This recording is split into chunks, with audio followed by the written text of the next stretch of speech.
Subscribe कीजिए happy study zone को latest update पाने के लिए। Hello everyone, welcome to happy study zone. और आज की क्लास में हम डिस्कस करने वाले हैं झारखंड दारोगा 2017 में पूछे गए प्रीवियस ईयर के क्वेश्चन, जिसमें हमने स्टेटमेंट डिस्कस कर लिया था। डिस्क्रिप्शन बॉक्स में लिंक है। साथ ही साथ अगर आप कोई भी झारखंड से रिलेटेड कॉम्पिटिटिव एग्जामिनेशन की तैयारी कर रहे हैं तो वीडियो आपके लिए भी बहुत ज़्यादा इंपॉर्टेंट है, क्योंकि इसमें हम बहुत सारे एक्स्ट्रा फैक्ट डिस्कस करने वाले हैं जो एग्जाम से रिलेटेड है। और आपसे एक छोटा सा रिक्वेस्ट होगा कि अगर अभी तक आपने हमारे चैनल को सब्सक्राइब नहीं किया है तो प्लीज़ चैनल को सब्सक्राइब कीजिए और वीडियो को ज़्यादा से ज़्यादा दोस्तों को शेयर कीजिए। शुरू करते हैं आज की क्लास। और आज के क्लास का पहला क्वेश्चन है कि which date is observed as an international plastic bag free day. किस दिन को international plastic bag free day घोषित है? तो इसका करेक्ट आंसर हो जाएगा 3 जुलाई, यानी कि ऑप्शन नंबर 3 इसका करेक्ट आंसर हो जाएगा। अच्छा, 4 जुलाई को मनाया जाता है यूएसए का स्वतंत्रता दिवस। अच्छा, जुलाई माह में ही कुछ इंपॉर्टेंट डेज है, डिस्कस कर लेते हैं। तो पहला है 11 जुलाई, और 11 जुलाई को मनाया जाता है विश्व जनसंख्या दिवस। उसके बाद है 26 जुलाई, और 26 जुलाई को मनाया जाता है कारगिल विजय दिवस और national parents day. Next question number 2, the 2017 USIBC global leadership awards has been awarded to. 2017 में USIBC का वैश्विक नेतृत्व अवार्ड किसको मिला है? तो इसका करेक्ट आंसर हो जाएगा ऑप्शन नंबर 4, यानी आदि गोदरेज। अच्छा, अगर हम बात करें USIBC की तो इसका फुल फॉर्म होता है US इंडिया बिजनेस काउंसिल। अच्छा, US India business council global leadership award recently 2020 में किसे मिला हुआ है? टाटा के चेयरमैन चंद्रशेखरन को मिला हुआ है। 2019 में मिला था गूगल के CEO सुंदर पिचाई को। अच्छा, भारत और एशिया के सबसे रिचेस्ट पर्सन कौन है? मुकेश अंबानी है। और दुनिया के सबसे रिचेस्ट पर्सन कौन है? जेफ बेजोस, जो कि अमेजन के मालिक है। और दूसरे नंबर पे हैं माइक्रोसॉफ्ट के संस्थापक बिल गेट्स। ठीक है, इस तरीके से क्वेश्चन नंबर 2 का करेक्ट आंसर क्या हो जाएगा? ऑप्शन नंबर 4, यानी कि आदि गोदरेज। उसके बाद देखते हैं next question, question number 3। The 22nd edition of 2017 Asian Athletic Championship was hosted by which Indian state? 22वें एशियाई एथलेटिक चैंपियनशिप 2017 का आयोजन भारत के किस राज्य में हुआ? तो इसका करेक्ट आंसर हो जाएगा ओडिशा भुवनेश्वर, यानी कि ऑप्शन नंबर 4 इसका करेक्ट आंसर हो जाएगा। अच्छा, अगर हम बात करें कुछ अपकमिंग गेम की तो इसे जान लेते हैं, ये बहुत ज़्यादा पूछा जाता है। तो सबसे पहले देखते हैं एशियन गेम। और एशियन गेम 2022 जो कि 19वां है, ये होंगचू चीन में आयोजित होने वाला है, और 20वां 2026 जापान में होने वाला है। अगर हम कॉमनवेल्थ की बात करें तो कॉमनवेल्थ 2022 में बर्मिंघम इंग्लैंड में होने वाला है। अगर हम फीफा वर्ल्ड कप की बात करें जो कि 2018 में रशिया में आयोजित किया गया था, जिसका विनर था फ्रांस, क्रोएशिया को हराया था। उसके बाद ये 2022 में होने वाला है कतर, यानी कि दोहा में। और उसके बाद 2026 में फीफा कहाँ होगा? USA में होगा। तो ये कुछ इंपॉर्टेंट अपकमिंग गेम है जो एग्जामिनेशन के लिए बहुत ज़्यादा इंपॉर्टेंट है। Next 4 number question, who on the 2017 Gary weber open tennis tournament. किसने 2017 का Gary weber open tennis tournament जीता? तो इसका करेक्ट आंसर हो जाएगा रोजर फेडरर, यानी कि ऑप्शन नंबर 3। रोजर फेडरर कहाँ के खिलाड़ी हैं? स्विट्जरलैंड के हैं। एंडी मरे ब्रिटेन के खिलाड़ी हैं। उसके बाद जवेरेव कहाँ के हैं? ये हैं जर्मनी के खिलाड़ी। उसके बाद नोवाक जोकोविच कहाँ के हैं? ये सर्बिया के खिलाड़ी हैं, और ऑस्ट्रेलियन ओपन टेनिस टूर्नामेंट 2020 के विनर भी हैं। Next 5 number question, an election commissioner और chief election commissioner has how many years in office. यानी कि कार्यकाल कितने साल का होता है चीफ इलेक्शन कमिश्नर का, यानी कि चुनाव आयुक्त का कार्यकाल कितने साल का होता है, ये क्वेश्चन में पूछा हुआ है। तो 6 साल होता है, या 65 वर्ष की उम्र तक पहुंचने तक। ठीक है, ये या फिर जो इनमें से पहले हो जाए, या तो 6 साल का ड्यूरेशन पूरा हो जाए, या उनकी उम्र 65 वर्ष कंप्लीट हो जाए। तो ऑप्शन नंबर 1 इसका करेक्ट आंसर हो जाएगा 1। अच्छा, अगर हम चीफ इलेक्शन कमिश्नर की बात करें, यानी कि मुख्य चुनाव आयुक्त, तो अभी वर्तमान समय में कौन है? ये हैं सुनील अरोड़ा। और प्रथम कौन थे? प्रथम थे सुकुमार सेन। ठीक है। अच्छा, सुनील अरोड़ा से पहले कौन थे? ओम प्रकाश रावत थे। तो ये भी एग्जाम में पूछ लिया जा सकता है। Next 6 number question, which are 2 sides from where mount Everest can be scaled. किन 2 तरफ से माउंट एवरेस्ट को स्केल किया जा सकता है? तो इसका करेक्ट आंसर आई होप सभी को पता होगा, नेपाल एंड चीन, यानी कि ऑप्शन नंबर 3 इसका करेक्ट आंसर हो जाएगा। अच्छा, अगर हम भारत की सबसे ऊंची चोटी की बात करें तो भारत की सबसे ऊंची चोटी कौन सी है? कंचनजंगा है, K2 नहीं है, क्योंकि POK यानी कि पाकिस्तान ऑक्युपाइड कश्मीर में है, जो कि भारत के अधिकार क्षेत्र से बाहर है। और K2 को पाकिस्तान में शाहगौर या चागोर के नाम से जाना जाता है। तो K2 अभी कहाँ पे है? यह पाकिस्तान ऑक्युपाइड कश्मीर में है, इसलिए अभी नहीं कह सकते कि भारत में है। तो भारत में कौन सा है? कंचनजंगा है, जो कि सिक्किम में भारत और नेपाल की सीमा पर स्थित है। और इसकी ऊंचाई कितनी है? 8,586 मीटर है। तो सबसे ऊंची चोटी कौन सी हो जाएगी? कंचनजंगा, जो कि भारत के सिक्किम में है। Next 7 number question, skill India campaign was launched by which of the following? Skill India campaign किसने लॉन्च की? तो इसका करेक्ट आंसर हो जाएगा ऑप्शन नंबर 3, यानी कि नरेंद्र मोदी करेक्ट आंसर हो जाएगा, क्योंकि नरेंद्र मोदी ने 15 जुलाई 2015 को स्किल इंडिया कैंपेन की शुरुआत किए थे। ठीक है, यानी कि प्रणब मुखर्जी इसका गलत आंसर है, प्रणब मुखर्जी नहीं होगा। लेकिन जान लेते हैं प्रणब मुखर्जी के बारे में। तो प्रणब मुखर्जी जो कि भारत के पूर्व राष्ट्रपति रह चुके हैं, और इनको 26 जनवरी 2019 को भारत रत्न से सम्मानित किया गया था। और इनके साथ साथ में 2019 में ही नानाजी देशमुख और भूपेन हजारिका को भी भारत रत्न से सम्मानित किया गया था। तो 7 का करेक्ट आंसर क्या होगा? 3, यानी कि नरेंद्र मोदी इसका करेक्ट आंसर हो जाएगा। उसके बाद देखते हैं next question 8 number, in which of the following countries is the Christmas celebrated in summer? सभी जानते हैं इसका करेक्ट आंसर क्या हो जाएगा? न्यूजीलैंड इसका करेक्ट आंसर हो जाएगा। और न्यूजीलैंड की राजधानी कहाँ है? वेलिंगटन है। और इसका मुद्रा क्या है? डॉलर इसका मुद्रा है। Next 9 number question, in 1989 general election the voting right but the youth at what age was exercised for the first time? 1989 के जनरल इलेक्शन में पहली बार वोट डालने का अधिकार यूथ को किस उम्र पर मिला? जिसका करेक्ट आंसर हो जाएगा 18 वर्ष। अच्छा, 61वां संविधान संशोधन 1989 में वोट देने का अधिकार 21 वर्ष से घटाकर 18 वर्ष किया गया था। ठीक है। अच्छा, वोट देने का अधिकार कौन से आर्टिकल में है? ये आर्टिकल नंबर 326 में है। ठीक है, यानी कि ऑप्शन नंबर 9 का करेक्ट आंसर क्या हो जाएगा? 18 वर्ष इसका करेक्ट आंसर हो जाएगा। और ये याद रखिएगा कि 61वां संविधान संशोधन से ये 18 वर्ष किया गया था, 21 वर्ष से घटाकर। उसके बाद देखते हैं 10वां number question, HPV vaccine is used to treat? HPV टीका का उपयोग कहाँ होता है? तो इसका करेक्ट आंसर क्या हो जाएगा? सर्वाइकल कैंसर, यानी कि ऑप्शन नंबर 3 इसका करेक्ट आंसर हो जाएगा। अच्छा, अगर हम HPV की बात करें तो इसका फुल फॉर्म क्या होता है? ह्यूमन पेपिलोमा वायरस होता है। ठीक है। अच्छा, अगर हम बात करें ट्यूबरक्लोसिस की तो इसका खोज किसने किया था? रॉबर्ट कोच ने किया था। ठीक है। अच्छा, इसका वैक्सीन का क्या नाम है? BCG। ठीक है, यानी कि इसका फुल फॉर्म क्या होता है? Bacillus Calmette Guerin. अच्छा, वर्ल्ड टीबी डे कब सेलिब्रेट किया जाता है? ये किया जाता है 24 मार्च को। ठीक है। अच्छा, कुछ और टीका के बारे में जान लेते हैं। जैसे चेचक के टीका का खोज किसने किया था? एडवर्ड जेनर ने किया था। अच्छा, पेनिसिलिन का खोज किसने किया था? अलेक्जेंडर फ्लेमिंगो ने किया था। उसके बाद पोलियो का टीका ये किया था जॉन साल्क ने। Next 11 number question, who is the CEO of Coca Cola? Coca Cola के CEO कौन है? तो इसका करेक्ट आंसर हो जाएगा जेम्स क्विंसी, यानी कि ऑप्शन नंबर 2 इसका करेक्ट आंसर हो जाएगा। ये 1 मई 2017 को अपॉइंट हुए थे और अभी भी यही हैं। अच्छा, अगर हम ऑप्शन नंबर 3 की बात करें इंदिरा नूई की, तो इंदिरा नूई कौन है? ये पेप्सिको इंडिया के CEO हैं। और इंदिरा नूई को 2018 में एशिया गेम चेंजर अवार्ड से भी नवाजा गया था।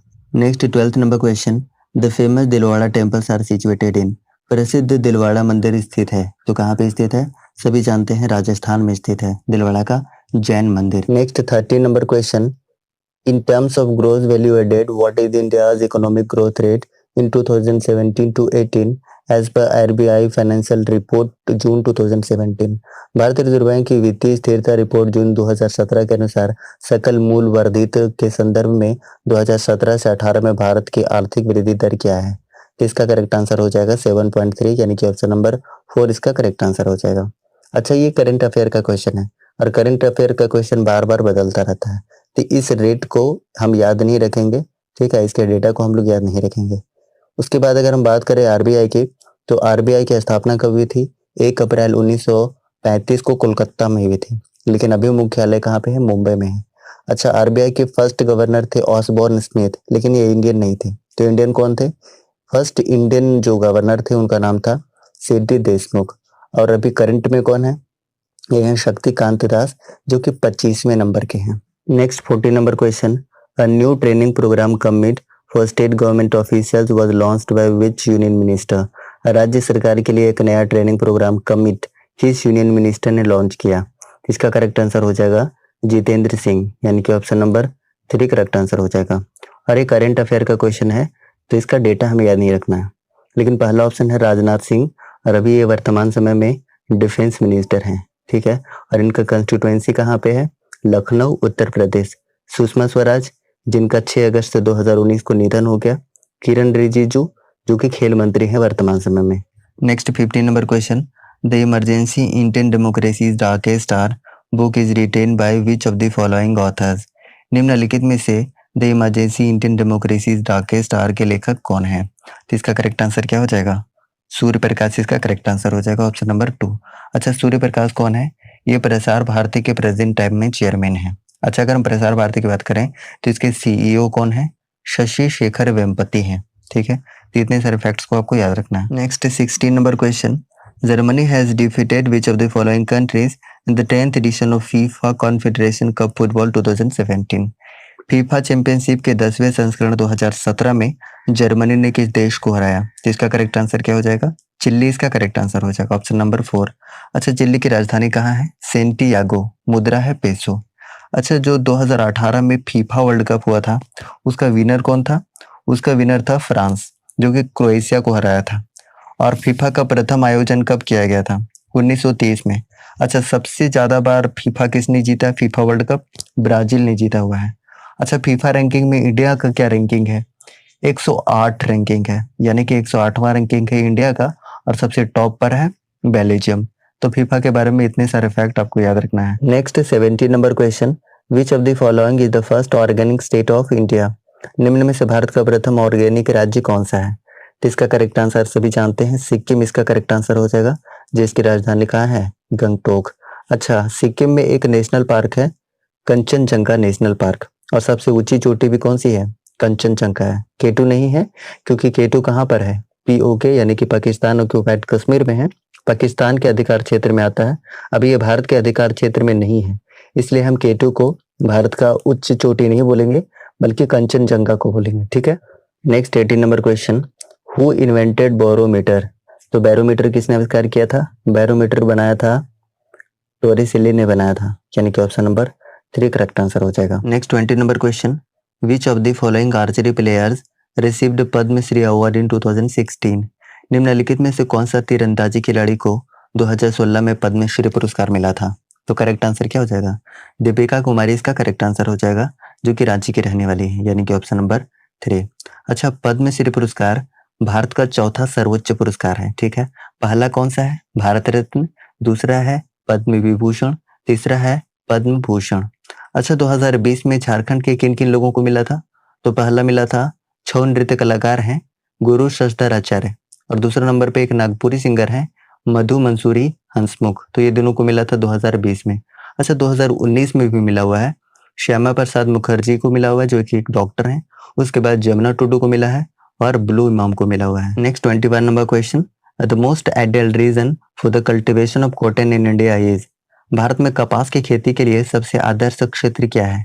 इसका करेक्ट आंसर हो जाएगा डेक्कन पठार, यानी कि ऑप्शन नंबर 3 इसका करेक्ट आंसर हो जाएगा।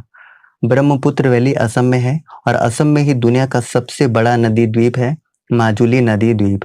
अगर हम ऑप्शन नंबर 4 की बात करें, यानी कक्षकिरण की बात करें, तो एक लूनी नदी है जो कि राजस्थान के अजमेर जिले से निकलती है और गुजरात के कक्षकिरण में विलुप्त हो जाती है। तो कई बार क्वेश्चन में पूछा हुआ है कि ऐसी कौन सी नदी है जो गुजरात के कक्षकिरण में विलुप्त हो जाती है? तो इसका आंसर क्या हो जाएगा? लूनी नदी हो जाएगा। Next 22 number question, in which of the following states assembly election was not conducted in 2017? निम्न में से कौन से प्रदेश में 2017 में विधानसभा चुनाव नहीं हुए थे? तो इसका करेक्ट आंसर क्या हो जाएगा? बिहार हो जाएगा। और ये 2017 का करंट अफेयर है, तो इस डेटा को याद नहीं रखना है। अच्छा, बिहार में एक नेशनल पार्क है, Valmiki national park. Next 23 number question, who has been appointed as new CEO of Prasar Bharati इन 2017? इस वीडियो में हमने बताया भी हुआ है कि प्रसार भारती के सीईओ कौन है? शशि शेखर वेम्पति, और चेयरमैन हमने क्या बताया था, सूर्य प्रकाश। Next 24 number question, Microsoft Corporation has acquired the professional networking site LinkedIn Corporation for how much value? Microsoft ने लिंक्ड को किस कीमत में खरीदा था? तो करेक्ट आंसर क्या हो जाएगा, 26.2 मिलियन यूएस डॉलर्स, यानी कि ऑप्शन नंबर 2 इसका करेक्ट आंसर हो जाएगा। और ये करेंट अफेयर का क्वेश्चन है तो इसके डेटा को याद नहीं रखना है। अच्छा, हम जानते हैं थोड़ा सा माइक्रोसॉफ्ट के बारे में। तो माइक्रोसॉफ्ट के संस्थापक कौन है, बिल गेट्स हैं, और इसकी स्थापना कब किए थे, 1975 में। और Bill Gates second richest person है। अच्छा, पहले कौन है, ये है जेफ बेजोस। और इंडिया और एशिया के सबसे रिचेस्ट पर्सन है मुकेश अंबानी। अच्छा, इंडिया के दूसरे सबसे रिचेस्ट पर्सन कौन है, ये है Gautam Adani. Next 26 number question, among the following Nations which country has not cut it's diplomatic relations with Qatar? निम्नलिखित जी राष्ट्रों में से किस देश ने कतर के साथ अपने कूटनीतिक संबंधों में कटौती नहीं की है? तो इसका करेक्ट आंसर हो जाएगा पाकिस्तान, यानी कि ऑप्शन नंबर 3। पाकिस्तान की राजधानी कहाँ है, इस्लामाबाद, और इसके प्रधानमंत्री कौन है, इमरान खान, और राष्ट्रपति हैं Arif Alvi. Next 27 number question, in the year 2017 which place in UP has not get approval by the central government for formation of the international airport? वर्ष 2017 में कौन सी जगह यूपी को केंद्र सरकार द्वारा अंतर्राष्ट्रीय हवाई अड्डे के गठन के लिए मंजूरी मिली है? तो इसका करेक्ट आंसर हो जाएगा जेवर, ऑप्शन नंबर 4। और एक करंट अफेयर का क्वेश्चन था तो इसके डेटा को याद नहीं रखना है।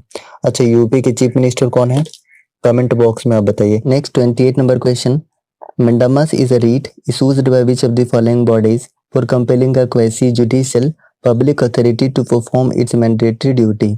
मंडामस एक रीट है जिसको किस संस्था ने अपने अनिवार्य कर्तव्यों को पूरा करने के लिए एक अर्ध न्यायिक सार्वजनिक प्राधिकरण को मजबूर किया है? तो इसका करेक्ट आंसर हो जाएगा सुप्रीम कोर्ट, यानी कि ऑप्शन नंबर 1 इसका करेक्ट आंसर हो जाएगा। और सुप्रीम कोर्ट के चीफ जस्टिस कौन है, शरद अरविंद बोबड़े हैं, जो कि 47वें नंबर के हैं। और झारखंड के उच्च न्यायालय के मुख्य न्यायाधीश कौन है, ये हैं doctor Ravi Ranjan. Next 29 number question, the planning commission of India was established in which of the following years? भारतीय नियोजन आयोग की स्थापना किस साल में हुई थी? तो इसका करेक्ट आंसर हो जाएगा ऑप्शन नंबर 1, यानी कि 1950 में। 15 मार्च 1950 को नई दिल्ली में हुई थी, और उस समय अध्यक्ष कौन थे, पंडित जवाहरलाल नेहरू थे, और उस समय के प्रधानमंत्री थे। और इसी का नाम 1 जनवरी 2015 को नीति आयोग रखा गया। नीति यानी कि national institution for transforming India, और उस समय के अध्यक्ष कौन थे, प्रधानमंत्री नरेंद्र मोदी थे, और अभी भी अध्यक्ष यही हैं। अच्छा, उस समय उपाध्यक्ष कौन थे, अरविंद पनगड़िया, और अभी कौन है, राजीव कुमार। अच्छा, उस समय प्रथम सीईओ कौन थे, सिंधु श्री खुल्लर थे, और अभी वर्तमान समय में कौन है, अमिताभ कांत है। अच्छा, इसे भारत सरकार का थिंक टैंक भी कहा जाता है, नीति आयोग को। Next 30 number question, the prime minister of India appoints which of the following? Bharat के प्रधानमंत्री निम्न में से किसका चयन करते हैं? तो इसका करेक्ट आंसर हो जाएगा लेफ्टिनेंट गवर्नर, यानी कि उपराज्यपाल, ऑप्शन नंबर 3 करेक्ट आंसर हो जाएगा। अच्छा, दिल्ली के उपराज्यपाल कौन है, अनिल बैजल हैं। भारत के राष्ट्रपति रामनाथ कोविंद सभी जानते हैं।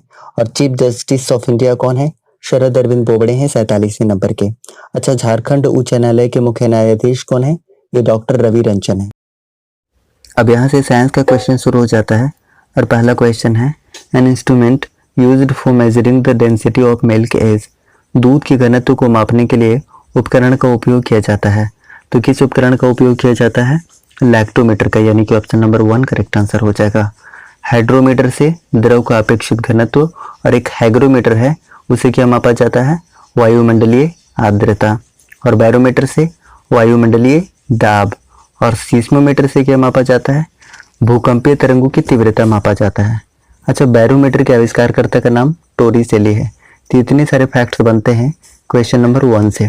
Next question number 2, largest artery, सबसे बड़ी धमनी कौन सी है? सभी जानते हैं इसका करेक्ट आंसर अरोटा, यानी कि महाधमनी इसका करेक्ट आंसर हो जाएगा। और दूसरा सबसे बड़ा कौन सा है, पल्मोनरी आर्टरी, यानी कि फुफ्फुस धमनी। अगर पूछे कि लार्जेस्ट वेन, यानी कि सबसे बड़ा शीरा कौन सा है, तो वेना कावा इसका करेक्ट आंसर हो जाएगा। Next question number 3, diphtheria affects which part of the body? Diphtheria शरीर के किस हिस्सा को प्रभावित करता है? इसका करेक्ट आंसर हो जाएगा थ्रोट, यानी कि गला, ऑप्शन नंबर 4 करेक्ट आंसर हो जाएगा। अगर हम ऑप्शन नंबर 1 की बात करें, थायराइड ग्लैंड की, तो थायराइड ग्लैंड को लार्जेस्ट एंडोक्राइन ग्लैंड, यानी कि सबसे बड़ा अंतःस्रावी ग्रंथि कहा जाता है। अच्छा, अगर हम थोड़ा सा बात करें डिप्थीरिया की, तो डिप्थीरिया के टीका का क्या नाम है? डीपीटी नाम है, ये याद रखिएगा। अच्छा, एक और क्वेश्चन बनता है कि डिप्थीरिया कौन सा बैक्टीरिया से होता है, तो उस बैक्टीरिया का क्या नाम है?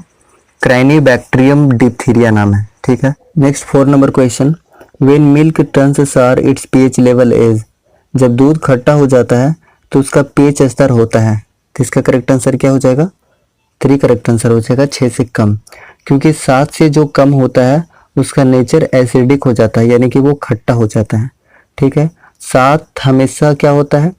ये उदासीन होता है, न्यूट्रल, और जैसे ये 0 की तरफ मूव करता है इसका नेचर हो जाता है एसिडिक, और जैसे ये 7 से ज़्यादा होता है, 14 की तरफ मूव करता है, इसका नेचर हो जाता है बेसिक। अच्छा, पीएच का फुल फॉर्म क्या होता है? इसका फुल फॉर्म होता है पोटेंशियल ऑफ हाइड्रोजन, जिसका खोज किसने किया था? सोरेनसन ने 1909 में किया हुआ था। अब इससे रिलेटेड कुछ एक्स्ट्रा फैक्ट देखते हैं। जैसे अगर हम बात करें, तापमान अगर इंक्रीज करता है तो पीएच वैल्यू हमेशा घट जाता है। अच्छा, एक और फैक्ट है कि किसी व्यक्ति के रक्त में अगर 0.2 का डिफरेंस आ जाता है, अंतर आ जाता है, तो उस व्यक्ति की मृत्यु भी हो सकती है। अच्छा, जल का पीएच वैल्यू तो सभी जानते हैं 7 होता है। NaCl का कितना होता है? यानी कि नमक का पीएच वैल्यू भी 7 ही होता है, ठीक है। अच्छा, अगर हम कुछ और फैक्ट की बात करें तो मिल्क का कितना होता है? 6.4, आंसू का कितना होता है? 7.4, ब्लड का भी 7.4 और पसीना का भी होता है 4.5। तो इतने सारे फैक्ट जो पीएच वैल्यू से बार बार पूछे जाते हैं। Next 5 number question, metal with highest boiling point is, उच्चतम उबलते बिंदु वाला धातु है, करेक्ट आंसर हो जाएगा टंगस्टन, सभी जानते हैं। टंगस्टन का एटॉमिक नंबर होता है 74, निकल का 28 और प्लेटिनम का 78, ठीक है। उसके बाद देखते हैं next 6 number question, tidal power is the example of, ज्वारीय शक्ति उदाहरण है, तो किसका उदाहरण है? सभी जानते हैं। ऑप्शन नंबर 3 इसका करेक्ट आंसर हो जाएगा पुनः प्राप्य स्रोत, यानी कि option number 3। Next 7 number question, lubrication is a common way of, स्नेहन एक आम तरीका है, तो जो लुब्रिकेंट है उसका यूज क्यों किया जाता है? सरफेस को स्मूथ बनाने के लिए। और स्मूथ क्यों हो जाता है? क्योंकि इसका जो घर्षण है वो कम हो जाता है, फ्रिक्शन कम हो जाता है। तो इस हिसाब से इसका करेक्ट आंसर क्या हो जाएगा? रिड्यूसिंग फ्रिक्शन, यानी कि ऑप्शन नंबर 3 इसका करेक्ट आंसर हो जाएगा। Next 8 number question, lion tailed macaque is an species, शेर पूंछ मकाक प्रजाति से है, तो इसका करेक्ट आंसर क्या हो जाएगा? ऑप्शन नंबर 2, यानी कि एंडेमिक इसका करेक्ट आंसर हो जाएगा। Next 9 number question, amount of nitrogen in urea is, urea में नाइट्रोजन की मात्रा है। अब यूरिया में नाइट्रोजन की मात्रा निकालने के लिए सबसे पहले फॉर्मूला पता होना चाहिए यूरिया का। क्या होता है यूरिया का फॉर्मूला? CH4N2O। अब सबका एटॉमिक मास पता होना चाहिए, यानी कि द्रव्यमान संख्या। तो कार्बन की क्या होता है? 12 होता है। हाइड्रोजन का टोटल कितना हो जाएगा? 4 हो जाएगा। एक होता है हाइड्रोजन का, तो टोटल 4 हो जाएगा। नाइट्रोजन का कितना होता है? 14, टोटल कितना हो जाएगा? 14 दूनी 28 हो जाएगा। और ऑक्सीजन का कितना होता है? 16 होता है। अब किसका पूछा हुआ है? यहाँ पे पूछा हुआ है नाइट्रोजन का, ठीक है। तो सबसे पहले नाइट्रोजन का टोटल कितना है? 28 है, तो 28 लिख लिए। उसके बाद यहाँ पे टोटल कितना है? टोटल अगर इसको ऐड करेंगे तो टोटल कितना मिलेगा? 60 मिलेगा। तो 60 से इसको डिवाइड कर देंगे, ठीक है। जब इसको कैलकुलेट करेंगे तो कितना वैल्यू मिलेगा? 0.46 इसका करेक्ट आंसर हो जाएगा, यानी कि ऑप्शन नंबर 3 इसका करेक्ट आंसर हो जाएगा। लेकिन अगर मात्रा के जगह पे परसेंटेज पूछा हुआ रहता तो हम क्या करते? इसको 100 से मल्टीप्लाई भी करते, तब आंसर 46% आता, ठीक है। लेकिन यहाँ सिर्फ मात्रा पूछा हुआ है, इसलिए हमने 100 से मल्टीप्लाई नहीं किया, यानी करेक्ट आंसर क्या हो जाएगा? ऑप्शन नंबर 3 इसका करेक्ट आंसर हो जाएगा, 0.46। Next 10 number question, German silver is the alloy of, German रजत का मिश्र धातु है, तो करेक्ट आंसर क्या हो जाएगा? ऑप्शन नंबर 2 करेक्ट आंसर हो जाएगा। कॉपर, जिंक और निकल का तीनों का मिश्र धातु कौन सा होता है? German silver. अच्छा, अगर हम ऑप्शन नंबर 1 की बात करें, कॉपर और जिंक के, तो कॉपर और जिंक के मिश्र धातु को क्या कहा जाता है? ब्रास, यानी कि पीतल कहा जाता है। उसके बाद फिर ऑप्शन नंबर 3 को अगर हम देखें तो कॉपर और टिन के मिश्र धातु को क्या कहा जाता है? ब्रोंज, यानी कि कांसा कहा जाता है, ठीक है। Next 11 number question, all food chains start with, सभी खाद्य श्रृंखलाएं से शुरू होती हैं। तो इसका करेक्ट आंसर हो जाएगा ऑप्शन नंबर 3 यानी कि एनर्जी फ्रॉम द सन, सूर्य से ऊर्जा। Next 12th number question, the forest to plant trees in barren lands to create forest is called as, जंगल बनाने के लिए बंजर भूमि में पेड़ लगाने के प्रयास को कहा जाता है। तो सभी जानते हैं एफॉरेस्टेशन करेक्ट आंसर हो जाएगा, यानी कि वनीकरण इसका करेक्ट आंसर है। Next 13 number question, pH level of pure water is, शुद्ध जल का पीएच स्तर है तो कितना होता है, इस वीडियो में हमने बताया वो भी है, कितना होता है 7, इसका करेक्ट आंसर हो जाएगा ऑप्शन नंबर 3। अच्छा 7 इसके अलावा NaCl यानी कि सोडियम क्लोराइड साल्ट का भी पीएच वैल्यू 7 होता है। इसके अलावा हमने बताया था कि अगर टेम्परेचर इंक्रीज करता है तो पीएच वैल्यू डिक्रीज कर जाता है। इसके अलावा हमने और भी बताया था कि अगर किसी व्यक्ति के ब्लड में पीएच वैल्यू में अगर 0.2 का डिफरेंस आ जाए तो उस व्यक्ति की मृत्यु भी हो सकती है। Next 14 number question, big bang happened how long ago, big bang कितने साल पहले हुआ था, तो सभी जानते हैं 13.7 मिलियन ईयर्स अगो, यानी कि 13.7 अरब साल पहले। किसने दिया था, जॉर्ज लेमेत्रे ने दिया था। Next 16 number question, is another name for white blood cells, श्वेत रक्त कोशिकाओं के लिए एक और नाम है, तो करेक्ट आंसर हो जाएगा ल्यूकोसाइट। अच्छा WBC को व्हाइट ब्लड सेल क्यों बोला जाता है, क्योंकि इसमें किसी तरह का पिगमेंट मौजूद नहीं होता है और ये रोग प्रतिरोधक क्षमता यानी कि इम्यून सिस्टम बढ़ाने के लिए रिस्पॉन्सिबल होता है। अगर हम ऑप्शन नंबर ए की बात करें एरिथ्रोसाइट की, तो ये अन्य नाम होता है RBC का, यानी कि रेड ब्लड सेल का, और इसका जीवन काल कितने दिन का होता है, 120 दिन का होता है जनरली। अच्छा RBC के बारे में एक और क्वेश्चन पूछा जाता है कि इसका कब्रिस्तान किसे कहा जाता है, तो RBC का कब्रिस्तान यानी कि ग्रेवयार्ड किसे कहा जाता है, स्प्लीन यानी कि प्लीहा को कहा जाता है। उसके बाद अगर हम बात करें इसके फॉर्मेशन की, RBC की फॉर्मेशन की, तो फॉर्मेशन कहाँ होता है, रेड बोन मैरो में होता है। इसके अलावा अगर हम एक और बात करें थ्रोम्बोसाइट की, जो कि ब्लड क्लोटिंग के लिए बहुत ज़्यादा इंपॉर्टेंट होता है, जिसे प्लेटलेट के नाम से भी जाना जाता है। ये ब्लड क्लोटिंग कौन कौन से बनाने में हेल्प करते हैं, एक तो है कैल्शियम आयन, उसके बाद है विटामिन K, और उसके बाद है एक fibrinogen. Next 17 number question, first uranium mines of India is, भारत का पहला यूरेनियम खदान है, करेक्ट आंसर हो जाएगा जादूगोड़ा, जो कि झारखंड के पूर्वी सिंहभूम जिला में स्थित है। अच्छा पूर्वी सिंहभूम और पश्चिमी सिंहभूम दोनों ही जिला कब बना था, 1990 में बना था, तो ये एक्स्ट्रा फैक्ट एक याद रख सकते हैं। Next 18 number question, is a butterfly shaped gland, एक तितली के आकार की ग्रंथि है, ठीक है, तो करेक्ट आंसर क्या हो जाएगा, थायराइड ग्लैंड हो जाएगा। और थायराइड ग्लैंड को सबसे बड़ा अंतःस्रावी ग्लैंड यानी कि लार्जेस्ट इंडोक्राइन ग्लैंड कहा जाता है। Next 19 number question, rainbow is formed due to phenomenon of light, प्रकाश की घटना के कारण इंद्रधनुष का निर्माण होता है। तो इंद्रधनुष का निर्माण किसके कारण होता है, इसमें रिफ्लेक्शन भी होता है, रिफ्रैक्शन भी होता है, डिस्पर्सन भी होता है, यानी परावर्तन, अपवर्तन और फैलाव तीनों होता है, यानी कि ऑप्शन नंबर 1 इसका करेक्ट आंसर हो जाएगा।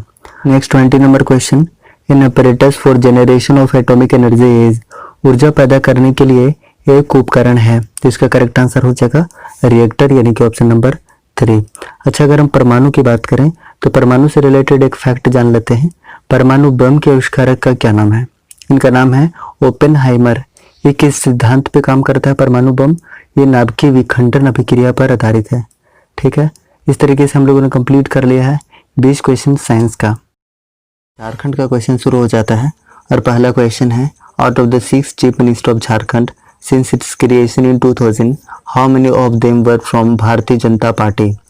2000 में राज्य के बनने के बाद से झारखंड के 6 मुख्यमंत्री में से कितने भारतीय जनता पार्टी के थे, तो भारतीय जनता पार्टी के कितने लोग थे, 3 लोग। कौन कौन थे, बाबूलाल मरांडी, अर्जुन मुंडा और रघुवर दास, यानी कि ऑप्शन नंबर 2 इसका करेक्ट आंसर हो जाएगा। अच्छा 6 लोग मुख्यमंत्री कौन कौन रहे हैं, बाबूलाल मरांडी रहे हैं, अर्जुन मुंडा, शिबू सोरेन, हेमंत सोरेन, मधु कोड़ा और रघुवर दास।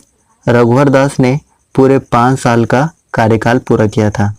अच्छा अगर हम बात करें बीजेपी की, तो झारखंड बीजेपी के अध्यक्ष कौन है, दीपक प्रकाश हैं। Next question number 2, Babulal Marandi was the first chief minister of Jharkhand was from which political party. Jharkhand के पहले मुख्यमंत्री बाबूलाल मरांडी किस राजनीतिक दल के थे, करेक्ट आंसर हो जाएगा भारतीय जनता पार्टी। अभी हमने बताया था कि बाबूलाल मरांडी, अर्जुन मुंडा और रघुवर दास तीनों ही भारतीय जनता पार्टी से थे। अगर हम बात करें बाबूलाल मरांडी की, तो बाबूलाल मरांडी वर्तमान समय में झारखंड विधानसभा में प्रतिपक्ष के नेता हैं और झारखंड बीजेपी के विधायक दल के नेता भी हैं। अच्छा, जिस समय ये मुख्यमंत्री थे उस समय उनका कंस्टिट्यूएंसी कहाँ था? रामगढ़ था। और अभी इनका कंस्टिट्यूएंसी कहाँ पे है? धनवार, गिरिडीह है। उसके बाद से बाबूलाल मरांडी ने 2006 में अपना खुद का पार्टी बनाया था, जेवीएम, झारखंड विकास मोर्चा। उसके बाद दोबारा से 2020 में ये बीजेपी में विलय हो गए। अच्छा, अगर हम बीजेपी झारखंड का प्रदेश अध्यक्ष की बात करें तो अभी कौन है? अभी हैं दीपक प्रकाश। याद रखिएगा, कौन है? दीपक प्रकाश हैं। Next question number 3, how many assembly seats are there in Jharkhand? Jharkhand में कितनी विधानसभा सीटें हैं? करेक्ट आंसर हो जाएगा 80। टोटल 81 है, जिसमें से एक है एंग्लो इंडियन का। अब 81 में से 28 है एसटी का, यानी कि अनुसूचित जनजाति का, और उसके बाद 9 है अनुसूचित जाति का, यानी कि एससी का, और जनरल यानी कि अनारक्षित के लिए कितना है? टोटल 44 है। ये तो था विधानसभा का। अगर हम लोकसभा की बात करें तो लोकसभा में कितने सीटें हैं? टोटल 14 सीटें हैं, और 14 में से एसटी के लिए कितना है? 5, एससी के लिए कितना है? 1, और जनरल के लिए कितना है? टोटल 8 है। और अगर हम फैक्ट की बात करें तो झारखंड का सबसे बड़ा संसदीय क्षेत्र कौन सा है? पश्चिमी सिंहभूम है। और सबसे छोटा संसदीय क्षेत्र कौन सा है? चतरा है।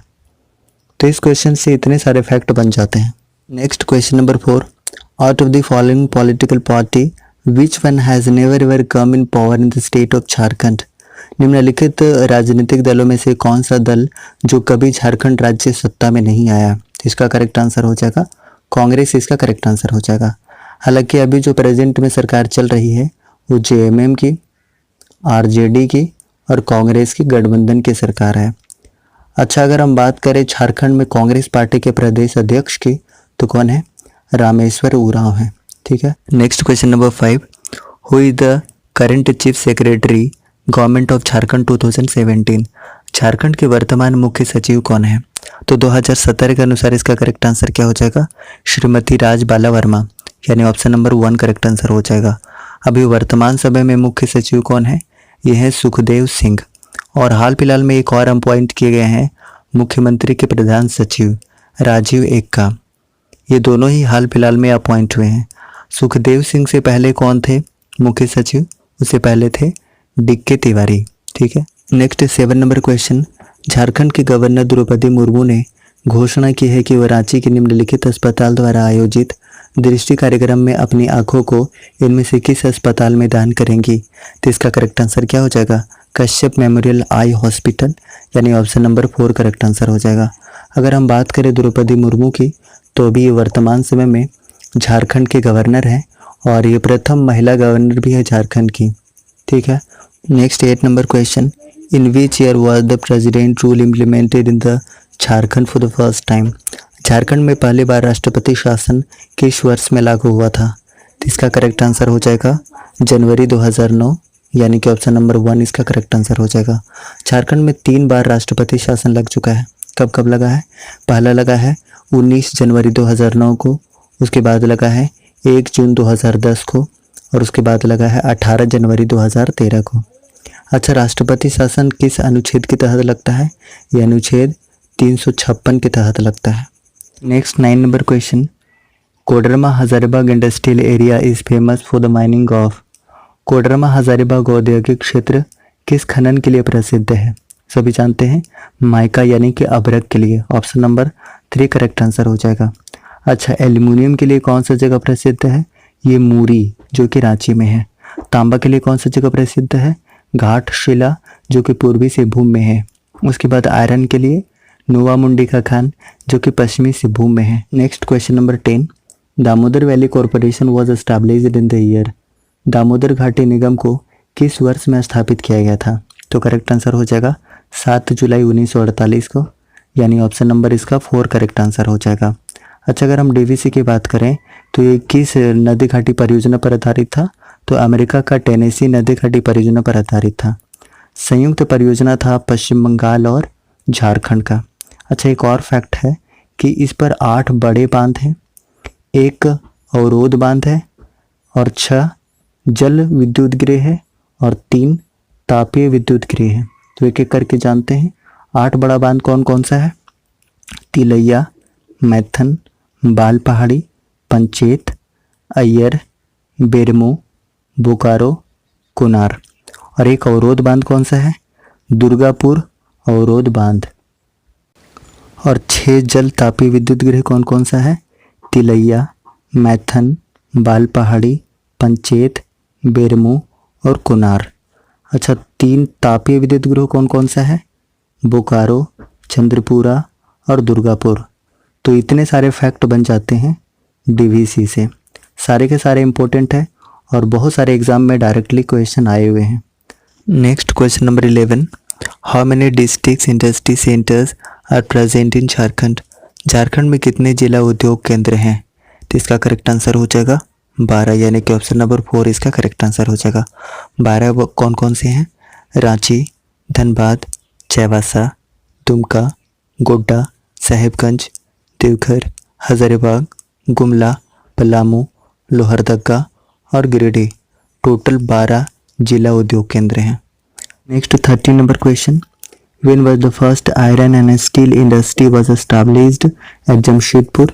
जमशेदपुर में पहली आयरन एंड स्टील उद्योग की स्थापना कब हुई थी? 1907 में। किसने की थी? दोराबजी टाटा ने की थी। Next 14 number question, which state of India holds number 1 position in the coal resources in India? Bharat में कौन से राज्य में कोयला संसाधनों में नंबर 1 स्थान रखता है? तो कौन सा रखता है?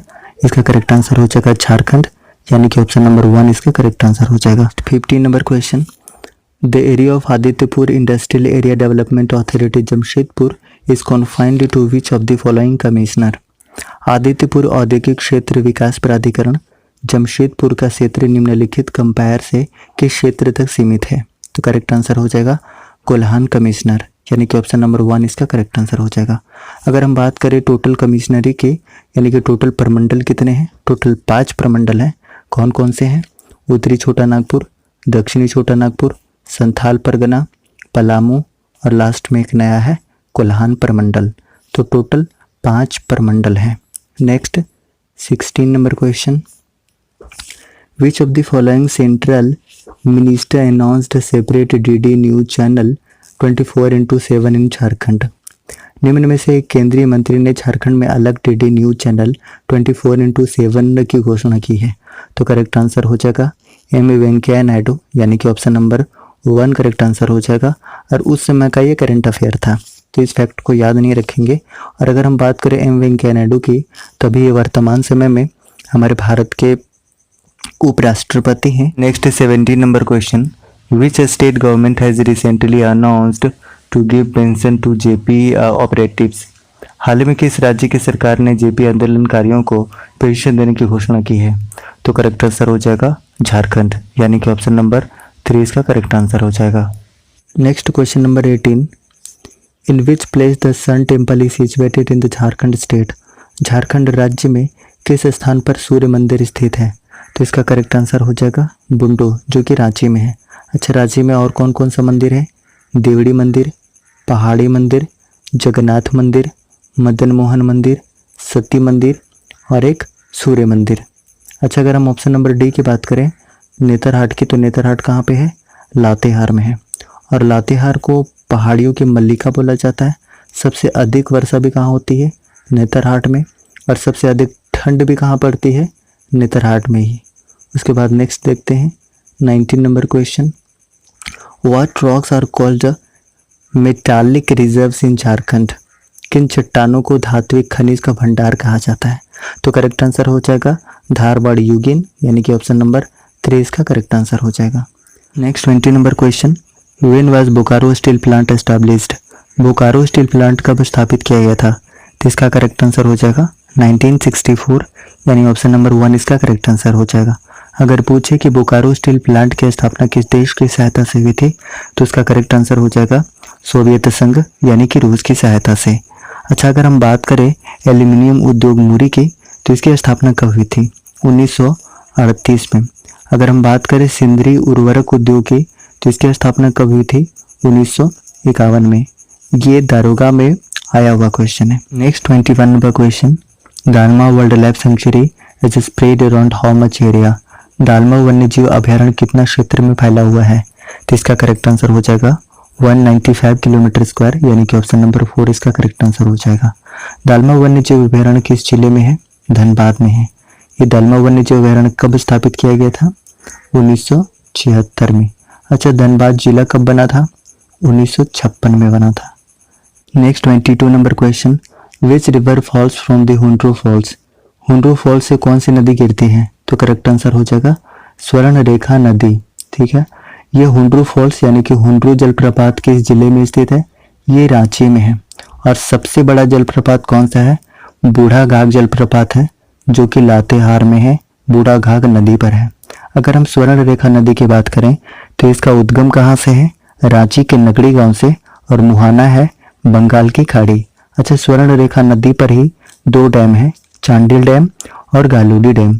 अगर हम रांची की बात करें, तो हुंड्रो फॉल के अलावा और भी यहाँ पे फॉल्स है, यानी कि जलप्रपात है। कौन सा है?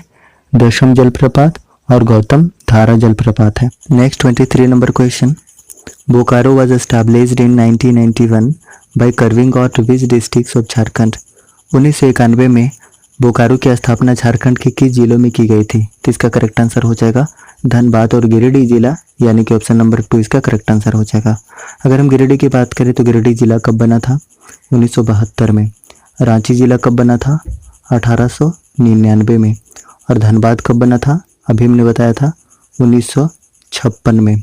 ठीक है, और अगर बात करें बोकारो की, तो बोकारो जिला कब बना था? 1991 में। और 1991 में ही चतरा और गढ़वा जिला बना था। Next 24 number question, who is the founder father of Santhal? Santhal के संस्थापक पिता कौन है? इसका करेक्ट आंसर हो जाएगा लुगु गुरु, यानी कि ऑप्शन नंबर 4 इसका करेक्ट आंसर हो जाएगा। अगर हम बिरसा मुंडा की बात करें, तो बिरसा मुंडा का उपनाम क्या है? भूपिता और धरती आबा। अगर हम महेंद्र सिंह धोनी से रिलेटेड कुछ फैक्ट डिस्कस करें, तो राजीव गांधी खेल रत्न अवार्ड इनको कब मिला था? 2007 में मिला था। और पद्मश्री कब मिला था? 2009 में मिला था। अगर हम ऑप्शन नंबर 3 की बात करें, यानी कि करिया मुंडा की, तो करिया मुंडा का कंस्टिट्यूएंसी कौन सा है? खूंटी है। और इनको 2019 में पद्म भूषण अवार्ड से सम्मानित किया गया था। इसके अलावा ये 8 बार सांसद रहे हैं, 4 बार केंद्रीय मंत्री रहे हैं और 2 बार विधायक रहे हैं। तो इतने सारे फैक्ट बनते हैं। नेक्स्ट 25 नंबर क्वेश्चन, झारखंड का कौन सा जिला एमसीसी नामक प्रतिबंधित नक्सली संगठन द्वारा उग्रवादियों की हिंसा का एक बहुत गंभीर दौर से गुजर रहा है? माओवादी कम्युनिस्ट सेंटर से। तो करेक्ट आंसर क्या हो जाएगा? चतरा, सभी जानते हैं। और चतरा जिला कब बना था? चतरा, बोकारो और गढ़वा तीनों बना था 1991 में। लातेहार कब बना था जिला? ये बना था 2001 में। और रांची अभी हमने बताया था 1899 में बना था। नेक्स्ट देखते हैं 26 number question, Vaidyanath temple is located in which of the following cities of Jharkhand? Vaidyanath मंदिर झारखंड के निम्नलिखित शहरों में से कहाँ स्थित है? तो इसका करेक्ट आंसर हो जाएगा देवघर। अच्छा, इसके अलावा देवघर में कौन कौन सा मंदिर है? एक नौलखा मंदिर है, राम लक्ष्मण मंदिर है और काली दुर्गा मंदिर है। तो ये 3 मंदिर और एक ये 4 मंदिर बहुत ज़्यादा फेमस है देवघर में। और देवघर जिला कब बना था? आप कमेंट बॉक्स में बताइए। Next 27 number question, when was Dhanbad constituted as a separate district? Dhanbad एक अलग जिले के तौर पर कब बना था? तो करेक्ट आंसर क्या हो जाएगा? 1956 करेक्ट आंसर हो जाएगा। इस वीडियो में हमने कई बार बताया। उसके बाद 28 number question, Dumka district of Jharkhand state is located under ... Pargana? तो झारखंड राज्य के दुमका जिले में स्थित है, जिसके अंतर्गत परगना है। तो कौन सा परगना है? सभी जानते हैं, संथाल परगना इसका करेक्ट आंसर हो जाएगा। नेक्स्ट 29 नंबर क्वेश्चन, उद्योगों के विकास और खनन उत्खनन की दृष्टि से झारखंड में किस जिले की प्रमुख स्थिति है? तो करेक्ट आंसर हो जाएगा पूर्वी सिंहभूम। और पूर्वी सिंहभूम में क्या है? नोवा मुंडी का खान है, जो कि लोहे के लिए काफी प्रसिद्ध है। Next 30 number question, Swarnarekha river follows from which direction towards which direction? Swarnarekha नदी किस दिशा से किस दिशा की ओर जाती है? करेक्ट आंसर हो जाएगा ऑप्शन नंबर 4, यानी कि पश्चिम से दक्षिण पूर्वी दिशा। नेक्स्ट अब यहाँ से मैथ का क्वेश्चन शुरू हो जाता है और पहला क्वेश्चन है, if the selling price of a car is 5/4 times of its cost price then find percentage profit और लॉस। किसी कार का विक्रय मूल्य उसके क्रय मूल्य का 5/4 गुना हो तो प्रतिशत लाभ या हानि पूछा हुआ है। देखिए यहाँ पे विक्रय मूल्य दिया हुआ है, यानी कि एएसपी दिया हुआ है। क्या दिया हुआ है? क्रय मूल्य का 5/4 गुना। क्रय मूल्य यानी कि सीपी मान लेते हैं, 5/4 गुना दिया हुआ है। अब देखिए अगर ये सीपी नीचे आ जाएगा तो यहाँ पे देखिए अब सीपी का वैल्यू कितना हो गया 4, और यहाँ एएसपी यानी विक्रय मूल्य का वैल्यू कितना हो गया 5। कितने का प्रॉफिट हो रहा है? देखिए 4 में खरीदा और 5 में बेच दिया, यानी कि प्रॉफिट हो रहा है 1 का। कितने पे हो रहा है? 4 पे हो रहा है। हमेशा हम प्रॉफिट या लॉस परसेंटेज किस पे फाइंड करते हैं? सीपी पे करते हैं, और सीपी का वैल्यू कितना दिया हुआ है 4, यानी कि क्रय मूल्य का वैल्यू 4 दिया हुआ है। अब क्या करेंगे? बस परसेंटेज निकाल लेंगे, तो परसेंटेज कितना आ जाएगा कैंसिल करने के बाद? 25%, यानी कि ऑप्शन नंबर 1 इसका करेक्ट आंसर हो जाएगा। ठीक, नेक्स्ट क्वेश्चन नंबर 2, 7 लड़कियों का औसत आयु दिया हुआ है 14 वर्ष, और जब एक शिक्षक की आयु को शामिल कर लिया जाता है तो उसका औसत आयु कितना हो जाता है? 18 वर्ष हो जाता है। तब पूछा हुआ है शिक्षक का आयु। बहुत इजी क्वेश्चन है। देखिए 7 लड़कियों का औसत आयु 14 वर्ष दिया हुआ है, तो 7 लड़कियों का योग कितना हो जाएगा? 14 से 98 हो जाएगा। ठीक है, उसके बाद शिक्षक के आयु को शामिल कर लिया जाता है। मान लेते हैं शिक्षक का आयु x है। अब देखिए टोटल 6 लड़कियां थी और एक टीचर आ गए, तो टोटल कितने लोग हो गए? 7 और 1 8 लोग हो गए। और जब 8 लोग हो गए तब उसका औसत कितना हो जाता है? 18 वर्ष हो जाती है। ठीक है, उसके बाद अब क्या करना है? सिर्फ x का वैल्यू फाइंड आउट करना है। तो x का वैल्यू कैलकुलेट कर लेंगे, आंसर आ गया। तो 18 8 कितना होता है? 144। ठीक है, और 98 को कर देंगे इसमें माइनस, कितना आ जाएगा? 46 आ जाएगा, यानी कि इसका करेक्ट आंसर क्या हो जाएगा? 46 ईयर्स, यानी कि ऑप्शन नंबर 1 इसका करेक्ट आंसर हो जाएगा। नेक्स्ट अब क्वेश्चन नंबर 3 देखते हैं, जिसमें k का वैल्यू फाइंड आउट करना है। इतना दिया हुआ है। अगर हम 31 25 को ब्रेक करके लिखें तो कितना लिख सकते हैं? इसको हम लिख सकते हैं 5 की पावर 5, और ये पावर में जो कि वो मल्टीप्लाई हो जाएगा, यानी कि हम इसको इतना के बराबर लिख सकते हैं। उसके बाद 1/125 को क्या लिख सकते हैं? 5 का पावर 3 लिख सकते हैं। और एक फॉर्मूला आपको पता होगा कि अगर 1 का पावर n है और अगर 1 यहाँ से रिमूव करना है तो इसका पावर -1 हो जाता है। अभी इसका पॉजिटिव में है, जब इसको हम पलट देते हैं तो निगेटिव में हो जाता है, यानी कि इसका वैल्यू कितना हो जाएगा? Equal to 5 to the power -3 हो जाएगा। यानी हम कह सकते हैं यहाँ पे कि 5 के power 5k equal to 5 to the power -3 हो जाएगा। देखिए दोनों का बेस सेम है तो इसको इक्वेट कर देंगे, k का वैल्यू आ जाएगा।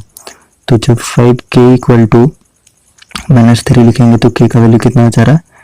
-3/5, यानी ऑप्शन नंबर 1 इसका करेक्ट आंसर हो जाएगा। Next 4 number question, what will be the fourth proportional? चतुर्थ समानुपाती क्या होगा ये निकालना है। देखिए चतुर्थ समानुपाती निकालने के लिए क्या करते हैं कि जो संख्या दिया हुआ है इसको लिख लेते हैं 4/8 इक्वल टू 12/x मान लेते हैं। फोर्थ प्रोपोर्शनल x मान लिया। अब उसके बाद इसको कैलकुलेशन कर देते हैं, कितना हो जाएगा 3 बार में, और ये 8 3 24 हो जाएगा, यानी ऑप्शन नंबर 1 इसका करेक्ट आंसर हो जाएगा। Next 5 number question.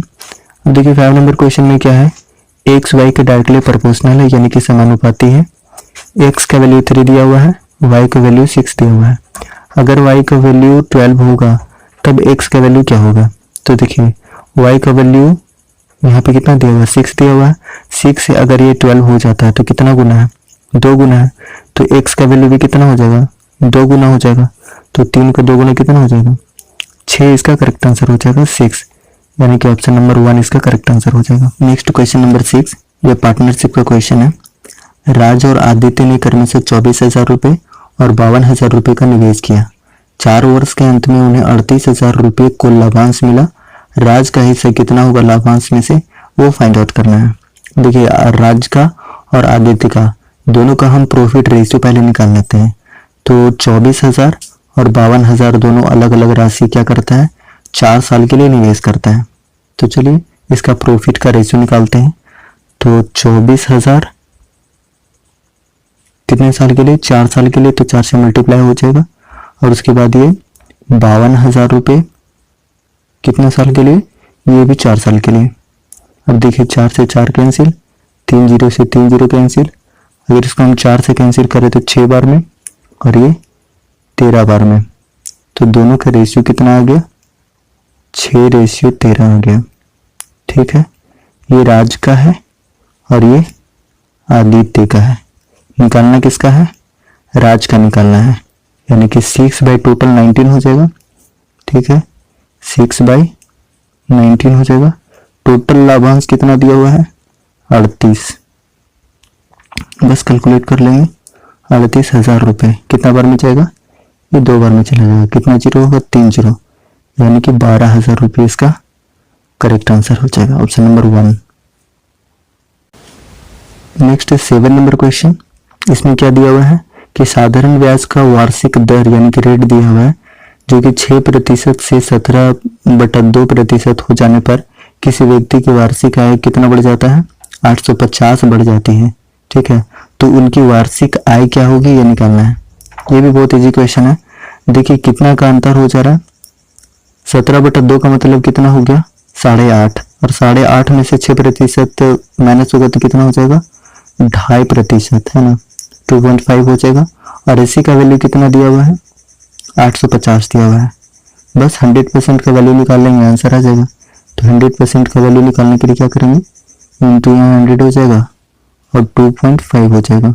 ठीक है, यहाँ से पॉइंट हटाएंगे, एक और जीरो प्लेस करेंगे, तो कितना बार में कट जाएगा, 25 चौके 100 यानी कि 40। इसी को गुणा कर लेंगे, आंसर आ जाएगा। देखिए डबल जीरो और कितना, 5 चौके 20 जीरो, उसके पास 8 चौके 32 और 2 34, यानी कि ऑप्शन नंबर 1 इसका करेक्ट आंसर हो जाएगा। Next 8 number question. इसमें वैल्यू फाइंड आउट करना है, बस कैलकुलेशन कर देंगे, आंसर आ जाएगा। देखिए इसको कैलकुलेट करते हैं तो 56, 6, 49, 5, 4 और उसके बाद 7, 5, 12, ये इतना हो गया।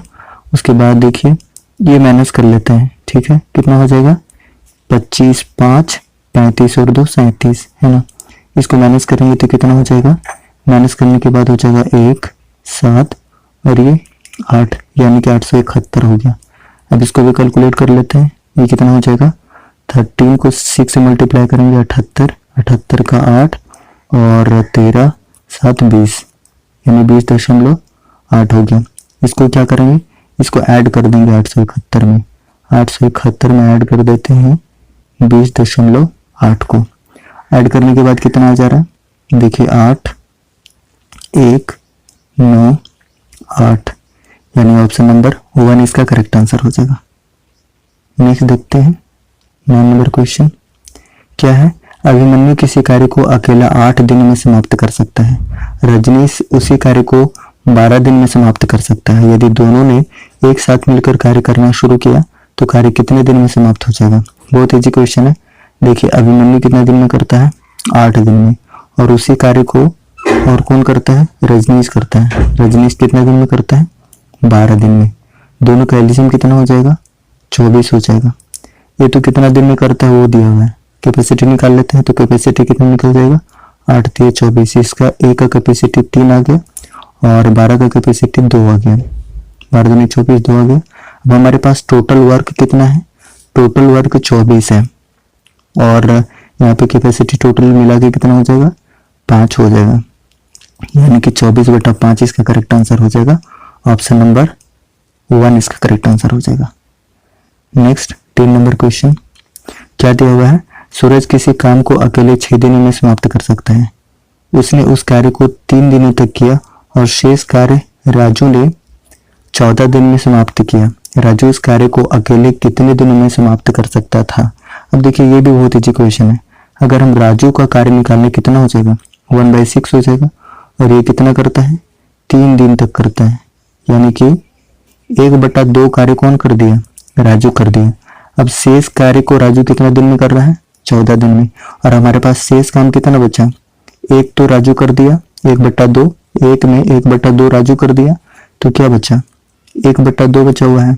अब यही 1/2 14 दिन के बराबर हो गया, तो एक टोटल वर्क इसका कितना निकल जाएगा, 28 निकल जाएगा। यानी कि 28 इसका करेक्ट आंसर हो जाएगा option number 1।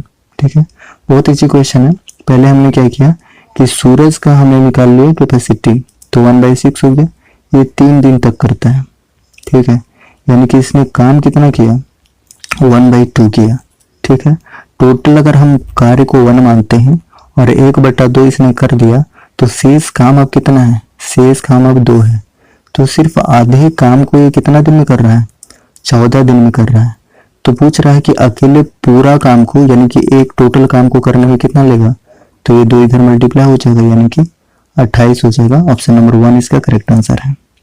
Next 11 number question, यदि कोई रेलगाड़ी जिसकी लंबाई 1 मीटर है किसी खंभे को T1 सेकंड में तथा किसी P मीटर लंबे प्लेटफॉर्म को T2 सेकंड में पार करती है, तो प्लेटफॉर्म की लंबाई इक्वल टू क्या होगा, ये बताना है।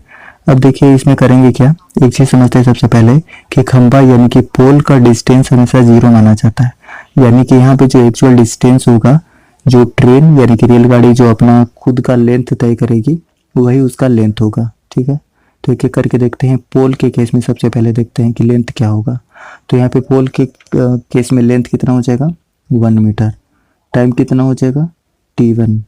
स्पीड कितना हो जाएगा, बस 1/T1 हो जाएगा। ठीक है, क्योंकि 1 लेंथ है तो डिस्टेंस बाय टाइम। ये हो गया पहला केस। उसके बाद दूसरा केस में क्या था, प्लेटफॉर्म के केस में, कि वो ट्रेन का भी लेंथ तय करेगी और प्लेटफॉर्म का, यानी कि लेंथ दोनों का ऐड हो जाएगा। अगर हम लेंथ की बात करें तो 1 अपना ट्रेन का और प्लेटफॉर्म का लेंथ मान लेते हैं P। ठीक है, तो ये लेंथ हो गया। टाइम कितना दिया हुआ है, देखिए अब T2 दिया हुआ है, तो ये T2 हो गया। और दोनों का ही स्पीड क्या होगा, इक्वल होगा। यानी कि इसका स्पीड और इसका स्पीड दोनों को इक्वेट कर देंगे, यानी कि 1/T1 इक्वल टू इतना हो जाएगा। ठीक है, चलिए इसी को इक्वेट कर लेते हैं।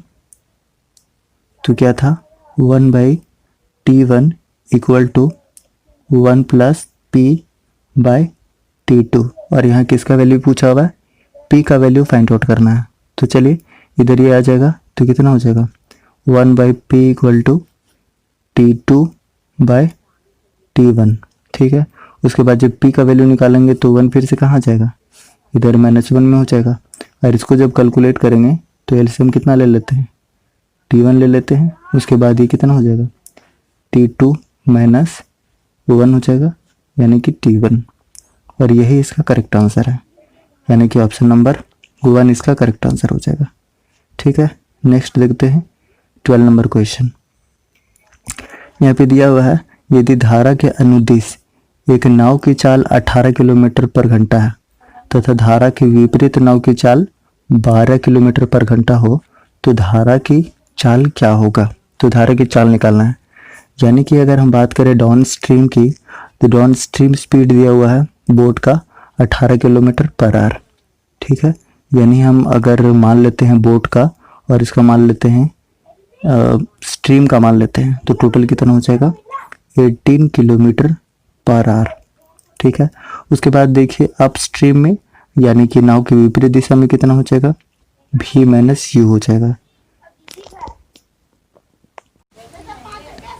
नेक्स्ट 12 नंबर क्वेश्चन, यदि धारा के अनुदिश नाव की चाल 18 किलोमीटर पर घंटा तथा धारा की विपरीत नाव की चाल 12 किलोमीटर पर घंटा हो, तो धारा की चाल क्या होगी, ये बताना है। यानी कि डाउन स्ट्रीम स्पीड दिया हुआ है 18 किलोमीटर पर आवर और अप स्ट्रीम स्पीड दिया हुआ है 12 किलोमीटर पर आवर, और इसका स्ट्रीम का स्पीड पूछा हुआ है।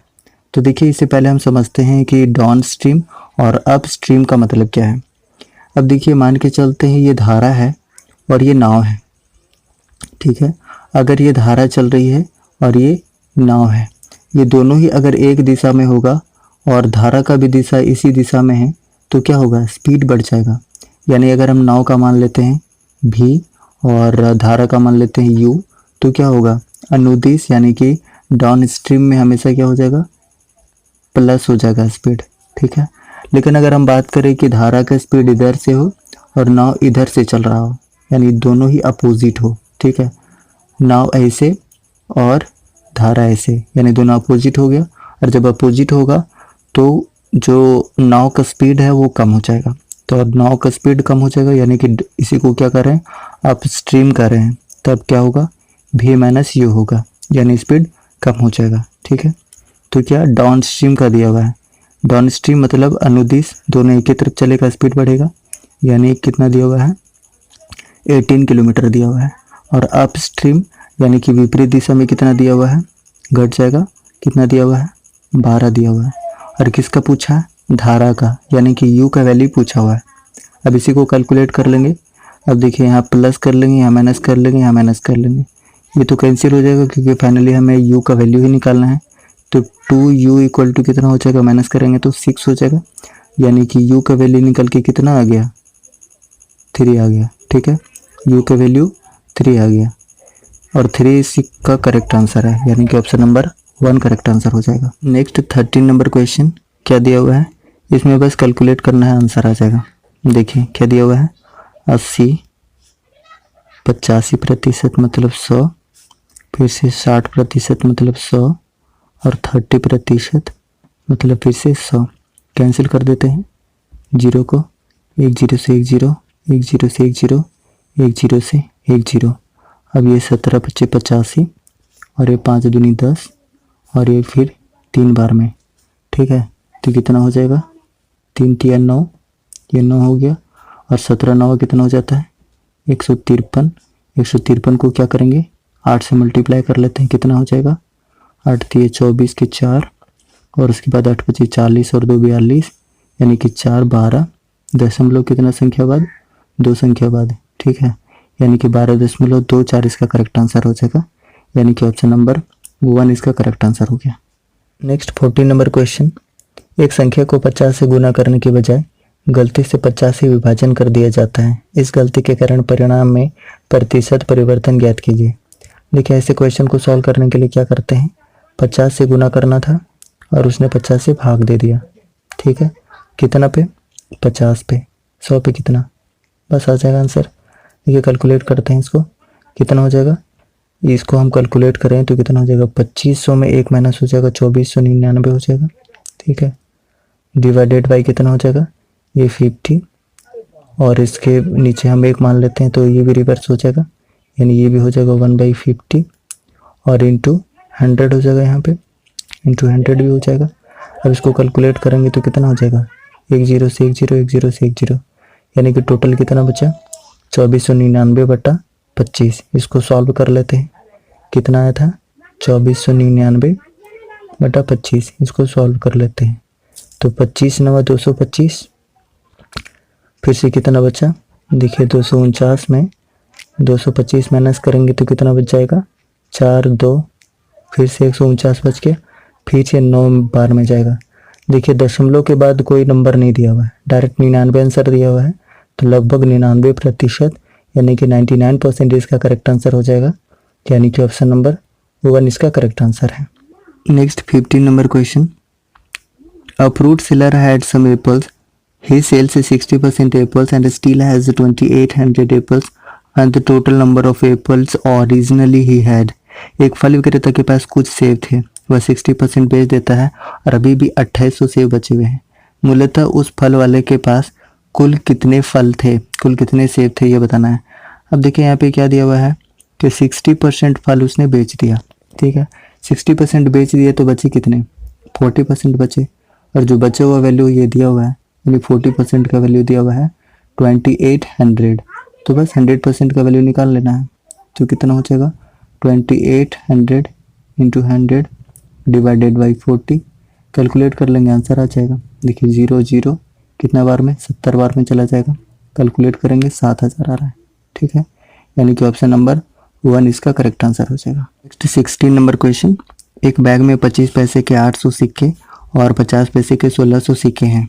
यदि 25 पैसे के 13% और 50 पैसे के 28% सिक्के को निकाल दिया जाता है तो बैग से निकाले गए पैसे के प्रतिशत की गणना करना है।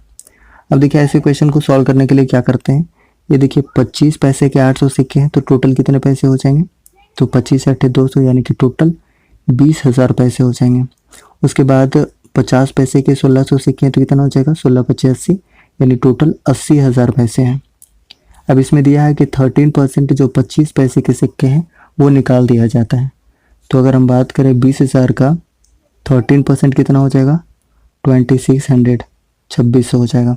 और 80,000 का अगर हम 28% निकालेंगे तो कितना हो जाएगा, ये टोटल हो जाएगा, ये 2 जीरो से 2 जीरो कैंसिल हो जाएगा, कितना हो जाएगा 64, 4 और 8 दूनी 16 और 6 22 और यहाँ डबल जीरो, यानी कि 22,400 ये निकल गया और 2600 ये निकल गया।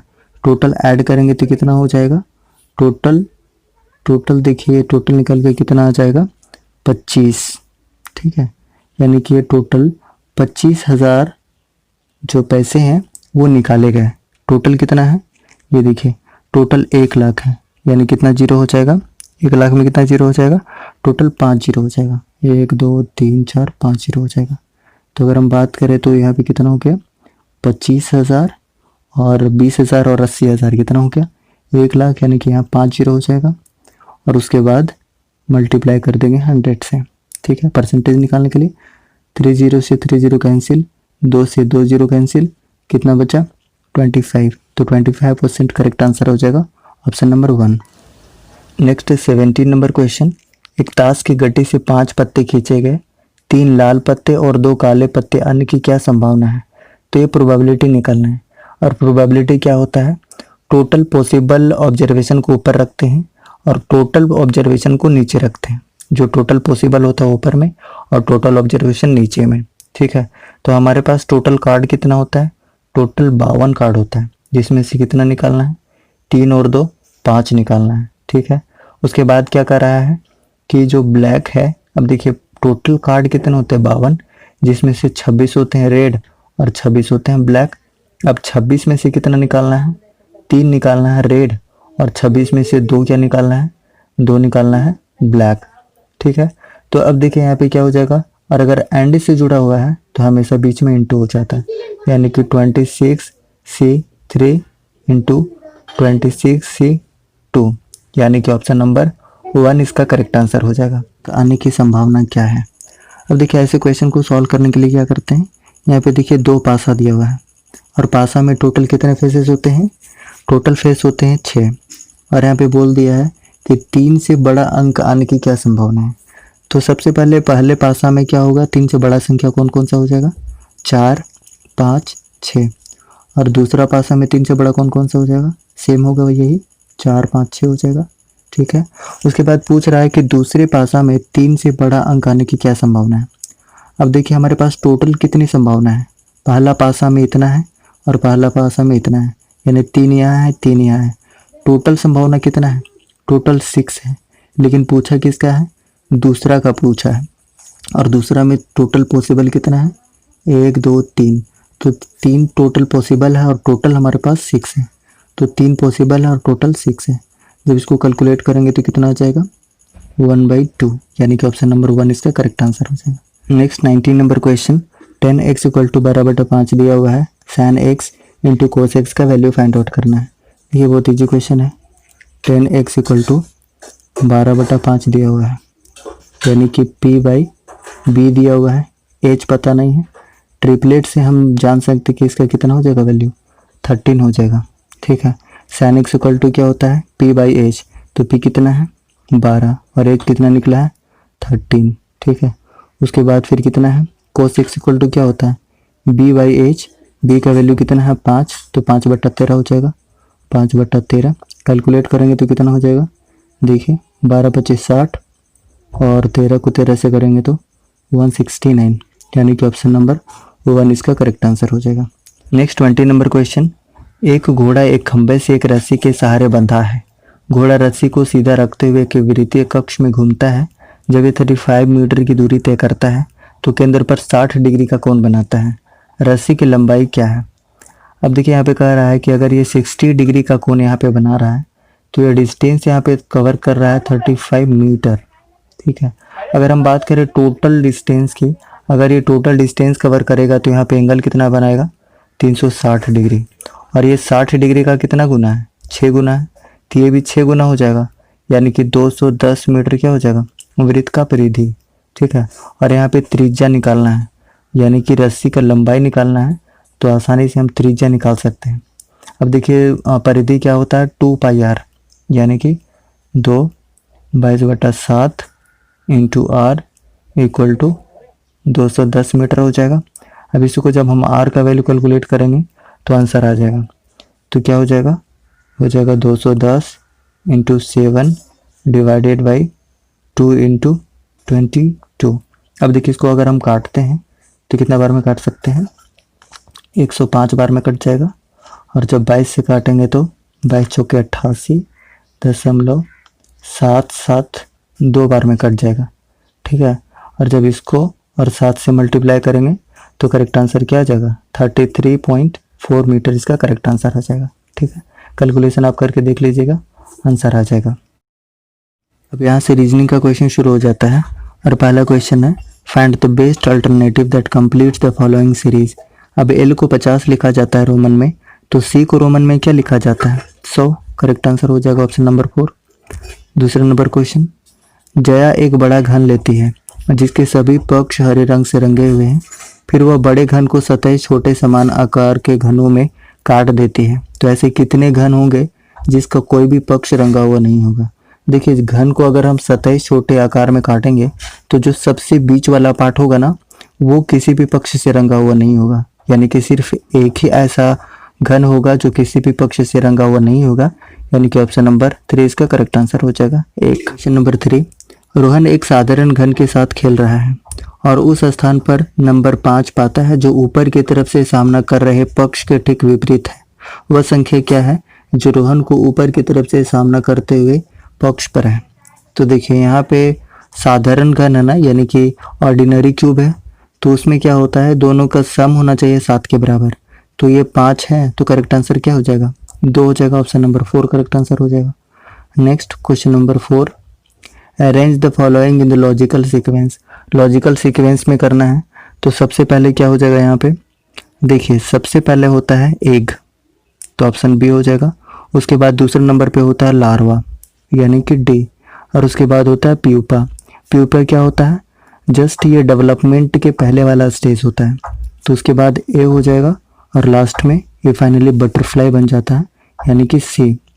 बी डी ए सी इसका करेक्ट आंसर हो जाएगा, बी डी ए सी, यानी कि ऑप्शन नंबर 4 इसका करेक्ट आंसर है। Next 5 number question, arrange the following in a logical sequence. ठीक है, लॉजिकल अनुक्रम में इसको व्यवस्थित करना है। तो देखिए सबसे पहले क्या होता है, हाइपोथेसिस होता है, यानी कि सबसे पहले किसी चीज़ की परिकल्पना होती है, उसके बाद फिर प्रश्नावली यानी कि क्वेश्चनायर चलता है, उसके बाद फिर उस चीज़ का होता है एनालिसिस, और उसके बाद दिया जाता है थेसिस यानी कि फाइनल सिद्धांत दिया जाता है जो प्रमाणित होता है। तो इसके अनुसार क्या हो जाएगा, सबसे पहले हो जाएगा हाइपोथेसिस, उसके बाद हो जाएगा डी यानी कि क्वेश्चनायर, उसके बाद फिर क्या हो जाएगा एनालिसिस यानी कि सी, और उसके बाद ए हो जाएगा यानी कि बी डी सी ए। बी डी सी ए कौन सा ऑप्शन में है, ऑप्शन नंबर 4 इसका करेक्ट आंसर हो जाएगा। नेक्स्ट 6 नंबर क्वेश्चन, एक कोड भाषा में LBC को 2 के रूप में लिखा जाता है और XDF को 1 के रूप में लिखा जाता है, तो TAD एक ही भाषा में कैसे लिखा जाएगा। अब देखिए इसका लॉजिक क्या है, इसका लॉजिक ये है कि देखिए L का कितना होता है 12, B का कितना होता है 2 और C का कितना होता है 3। क्या किया है, 2 और 3 को मल्टीप्लाई किया और इससे भाग दे दिया, तो कितना बार में किया, 2 बार में, तो इस हिसाब से यहाँ पे ये 2 लिखा हुआ है। ठीक है, अच्छा उसके बाद फिर इसमें हम देखें तो क्या किया है, X का होता है 24, D का होता है 4 और F का होता है कितना 6, तो फिर से ये दोनों को मल्टीप्लाई कर दिया और जो पहला वाला था उसे डिवाइड कर दिया, तो 24 को 24 से भाग देंगे तो कितना जाएगा, इसलिए इसको 1 लिखा हुआ है। उसी तरीके से इसमें भी करेंगे, T का कितना होता है, T का होता है 20, A का कितना होता है 1 और फिर D का कितना होता है 4, तो ये दोनों को मल्टीप्लाई किया और 4 से डिवाइड कर दिया, तो करेक्ट आंसर कितना हो जाएगा 5 इसका करेक्ट आंसर हो जाएगा, यानी कि option number 4। Next 7 number question, Raju ranks 18 in a class of 50 students, what is his rank from the last. Raju 50 छात्रों की कक्षा में 18वें स्थान पर है, तो अंतिम स्थान से उसका रैंक क्या है। देखिए रैंक के क्वेश्चन को सॉल्व करने के लिए आपको एक चीज़ समझना पड़ेगा पहले, कि मान के चलिए ये एक रो है जिसमें टोटल संख्या 50 है। ठीक है, अगर इधर से ये 18वें नंबर पर है तो लास्ट से कितना होगा, तो आप देखिए कि इधर से अगर हम काउंट करते हैं तो ये पोजीशन और इधर से भी काउंट करते हैं तो ये पोजीशन, यहाँ पे ये पोजीशन डबल आ जाएगा। ठीक है, तो हम क्या करेंगे कि 50 में से 18 माइनस नहीं करेंगे बल्कि एक कम माइनस करेंगे, क्योंकि 2 बार यहाँ पे काउंट हो जा रहा है। अगर इधर से काउंट कर रहे हैं तो यही व्यक्ति है, और इधर से काउंट कर रहे हैं तो फिर इसी व्यक्ति पर लास्ट होता है। यानी कि एक माइनस करेंगे तो 17 घटाएंगे 50 में से, ठीक है। तो 50 में से 17 माइनस होगा तो कितना बचेगा? 33 इसका करेक्ट आंसर हो जाएगा। ऑप्शन नंबर 1 इसका करेक्ट आंसर हो जाएगा। या फिर एक फॉर्मूला भी यूज़ करते बहुत सारे लोग कि total equal to left plus right minus 1। Ultimately वही हो जाता है कि देखिए टोटल कितना दिया हुआ है, 50 टोटल दिया हुआ है, ठीक है। उसके बाद देखिए लेफ्ट या राइट में से एक दिया हुआ रहेगा, और फिर क्या करेंगे? एक माइनस करेंगे तो राइट निकल जाएगा, है ना। तो 17, देखिए 50 में फिर 17 माइनस करेंगे तो कितना आ रहा है? 33 आंसर आ रहा है, ठीक है। Next 8 number question. 32 छात्रों की कक्षा में राजू और आकाश शीर्ष से क्रमशः 7वें और 11वें स्थान पर हैं। कक्षा में नीचे से उनका रैंक क्या होंगे? अब देखिए सेम कंसेप्ट को अप्लाई करना है जैसे कि हमने क्वेश्चन नंबर 7 में किया था। अब देखिए टोटल यहाँ 32 छात्र दिए गए, राजू का निकालना है तो क्या करेंगे? एक माइनस करेंगे, यानी कि 6 माइनस करेंगे, इसमें से कितना हो जाएगा? 26वां स्थान पर कौन हो जाएगा? राजू हो जाएगा। अच्छा, उसके बाद ये 11वें स्थान पर है कौन? आकाश। तो आकाश का कैसे निकल जाएगा? 32 टोटल है, फिर से एक कम करेंगे, 11 में से एक कम यानी कि 10 हो जाएगा, माइनस करेंगे कितना हो जाएगा? 22, यानी कि ऑप्शन नंबर 1 इसका करेक्ट आंसर हो जाएगा। Next 9 number question. 9 number question भी सेम कंसेप्ट पर आधारित है। देखिए राम 40 लड़कों की एक पंक्ति में दाहिने छोर से कितना है? 15वें स्थान पर है, तो बाएं छोर से उसका स्थान क्या होगा? तो बस टोटल कितना है? 40। लेफ्ट या राइट कितना दिया हुआ है? राइट दिया हुआ है 15, लेफ्ट निकालना है -1। बताया ना, वही कंसेप्ट को यूज़ करना है। तो 15 में से एक माइनस करना है, कितना हो जाएगा? 14। 26 इसका करेक्ट आंसर हो जाएगा, ठीक है, यानी कि option number 3। Next question number 10। और देखिए क्वेश्चन नंबर 10 में भी सेम क्वेश्चन करना है, ठीक है। तो देखिए बार बार रैंकिंग का क्वेश्चन 3-4 क्वेश्चन एक ही सेट में पूछा हुआ है, ठीक है, तो काफ़ी इंपॉर्टेंट टॉपिक है। तो देखिए यहाँ पे 49 छात्र टोटल हैं, फिर से एक कम करके माइनस कर देना है। तो 49 में कितना माइनस करेंगे? एक कम, यानी कि 19 माइनस करेंगे तो कितना आंसर हो जाएगा? 30। ऑप्शन नंबर 1 इसका करेक्ट आंसर हो जाएगा। 11 नंबर क्वेश्चन, और इसमें क्या करना है? इसका वैल्यू निकालना है। अब देखिए यहाँ पे 16 है, पी का क्या मतलब है? देखिए पी का मतलब है प्लस, तो प्लस हो जाएगा 24, ठीक है। उसके बाद फिर क्या है? एम। एम का क्या मतलब है? भाग, तो यहाँ पे डिवाइडेड हो जाएगा। और उसके बाद फिर क्या है? 8। क्यू का क्या मतलब है? माइनस, तो माइनस हो जाएगा। क्यू के बाद है 6, और एम का क्या मतलब है? डिवाइड, तो ये डिवाइड हो जाएगा। और उसके बाद है 2, और एल का क्या मतलब है? इनटू, तो यहाँ फिर से इनटू दे देंगे। अब इसी को कैलकुलेट कर लेंगे, आंसर आ जाएगा। इसको कैलकुलेट करेंगे कितना आ जाएगा? 3, और ये कितना आ जाएगा? ये भी 3, तो 16 और 3 19 हो गया, ठीक है। और ये 3 3 9 हो जाएगा, यानी कि 19 में से 9 माइनस होगा, कितना बचेगा? 10 इसका करेक्ट आंसर हो जाएगा, यानी ऑप्शन नंबर 3 इसका करेक्ट आंसर है। Next 12 number question. इसमें देखिए इसका वैल्यू फाइंड आउट करना है। देखिए सबसे पहले क्या दिया है? 27 प्लस का मतलब है डिवाइड, तो यहाँ पे डिवाइड आ जाएगा। उसके बाद 3 डिवाइड का मतलब है इंटू, तो यहाँ पे इंटू आ जाएगा। उसके बाद 4, फिर देखिए माइनस का मतलब क्या है? प्लस, तो यहाँ पे प्लस आ जाएगा। 8 इंटू का मतलब माइनस है, तो माइनस आ जाएगा कितना? 12। अब देखिए इसको सॉल्व करेंगे तो कितना हो जाएगा? ये हो जाएगा 9, ठीक है। ये पूरा वैल्यू हो गया 9, और ये कितना हो जाएगा? 9 4 से 36, ठीक है। इसको माइनस करेंगे तो -4, यानी कि टोटल कितना आ रहा है? 32 इसका करेक्ट आंसर है, यानी कि ऑप्शन नंबर 1 32। उसके बाद है 3, माइनस का मतलब है प्लस, तो यहाँ प्लस हो जाएगा। उसके बाद 25, और प्लस का क्या मतलब है? प्लस का मतलब है माइनस, ठीक है, माइनस हो जाएगा। उसके बाद फिर क्या है? 20, और इक्वल टू का मतलब क्या है? डिवाइड, और इंटू का क्या मतलब है? इंटू का मतलब है इक्वल टू। देखिए यहाँ पे इक्वल टू है, तो यहाँ पे इक्वल टू 39। अब इसको सॉल्व कर लेते हैं। देखिए ये 20 डिवाइड हो जाएगा, ये 1 हो जाएगा, और 25 में 1 माइनस हो जाएगा, कितना हो जाएगा? 24, और ये 15, यानी कि ये 24 और 15 कितना? 39 आ रहा है, और इक्वल टू 39 है, यानी ऑप्शन 4 को ये सेटिस्फाइड कर रहा है। तो करेक्ट आंसर क्या हो जाएगा? ऑप्शन नंबर 4 इसका करेक्ट आंसर हो जाएगा। Next 14 number question. इसमें भी क्या करना है, सॉल्व करना है। ये भी काफ़ी इजी क्वेश्चन है। देखिए 14 है, उसके बाद n का मतलब क्या है, डिवाइड, तो यहाँ पे डिवाइड दे देंगे।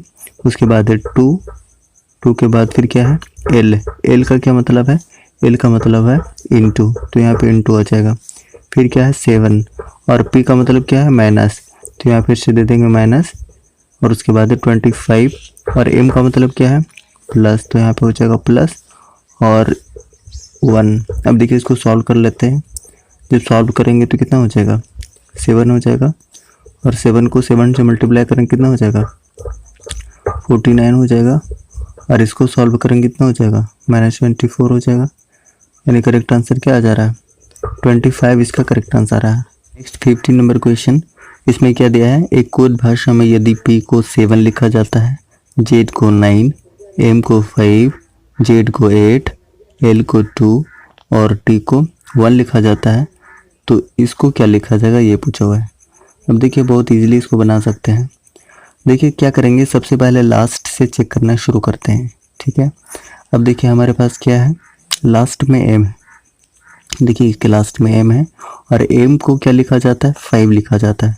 तो देखिए सिर्फ 3 और 4 ऑप्शन है जिसके लास्ट में 5 है, यानी कि 1 और 2 ऑप्शन कैंसिल हो गया। अब यही 2 में आंसर होगा।